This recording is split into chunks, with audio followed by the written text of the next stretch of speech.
chaayinaalii izaan yuutuub jalatti argamtan marti keessanuu har'aa bakki itti argamnu eessa jechuun keessaniin oolu godina Harargee Bahaa Aanaa Dadar Ardaa Guluutti argamna biyya abbaa kiyyaatti argamna.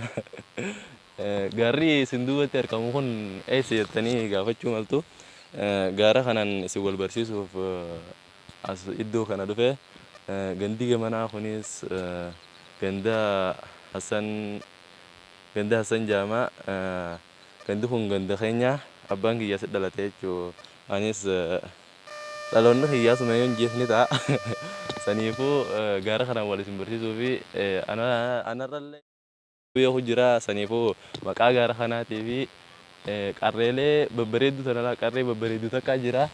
Qarree saniinis maqaa isaanii haa nu himani. Viidiyoo kanaatti dabaruun dura chaayinaalii izaan yuutuubii warreen haaraa taatan chaayinaalii keenya sabiskiraayibarii addeessuu hin dagatina.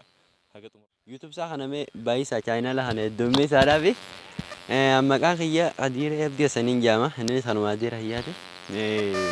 Har'aa bakka itti argamnu Ardaa Guluu Aanaa Dadarettidha jechuudha. Asiin gaara kana wal isin barsiisuuf gaara agartan kana wal isin barsiisuuf dhufne jechuudha.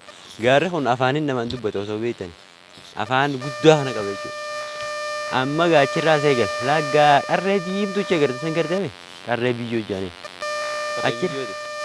qarree biyyoo jaanii achirraas deebiin qarree ilaala akkasii gashoo lolaatti san takka waan dhagaan irraa qaqqee fakkaatu san ta'oli qarree ashee jaanii irraa gad deebiin ta dhagaan naan fiqiltiin cinatti irraa buutatunis qarree xuuphoo jaanii dhooqa kanattis gidduu gabbuu honaas dhooqaa jettee jennaani ni dubbataa argaate laafaan qabaata humnaan hedduutu akka dubbataa.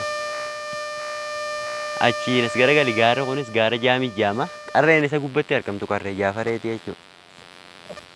Achi gubbaanis garagali gaarri guddaan garaa baase gabbataas hin agartan kunis gaara gooroo jennaani kana namaa qushaasha keessaa guurrata malee faayidaa hin qabu jechuudha. Achiinis garagali qarree gurraatti hin garteemi qarreen sanis qarree gurraatti jaamti jechuudha. Gaariinis gaara gurraattiiti gaarree isin keessatti argamtus. Iddoon san sila waan akkam fakkaabdi maaliif gaara gurraatti jaaniin? Ani beeku bineensonni gurraachi waan keessatti argamuuf insa tanuma taachuun. Bineensa akkamtu keessa sila bineensi wanni akka jaldeessaa fa'aa ni jirti. Ni jirti jaldeessi baay'inaan hagalu qarree san qarree biyyoo san. Qarree biyyoo dheertu sana. Achi galaa jechuudha. Hedduu galaa. Yoo namni achitti hawwatu taates gamana galaa jechuudha. Qarree gurraatti sana keessa. Deebiin sanis qarree maaruuf jennaani achi sangoodaan qabdu abbumoo achi jalaatiin yaamamti. Gaarree isin keessatti argamtu sulula liyyee jennaani achiin ammaas tulluun achitti argamtu san hurfaa jennaan jechuudha. As garagalee achiin ammaas hurfaa gamanatti argamu kan fi gara gamanaatti argamu kanas qarree qubaa guddoo jennaan qarree quba guddoo akka jennaani kun ammoo gaarri goba shishaa jaama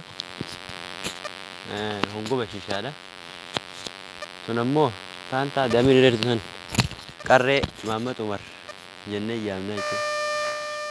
Achiin ammaas gizee kanatti as garagalte kun gaara callaa jaama callaa waan akka bishin gaafa hawaasa keenya ka fayyadu kasilaa yoo as qotannes baay'inaan firiirraa harkan nu gaara kanaa jechuudha.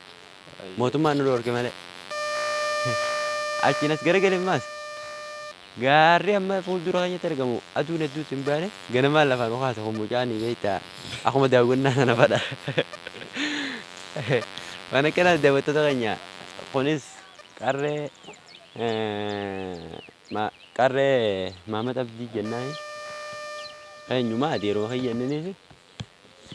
Asiin akkana gaara Hassan jaama gandi kunis ganda Hassan Butuchaa jennaani ganda Hassan Butuchaa jennaan guutuutti dura warri asirra yeroo warra Butuchaati jechuudha.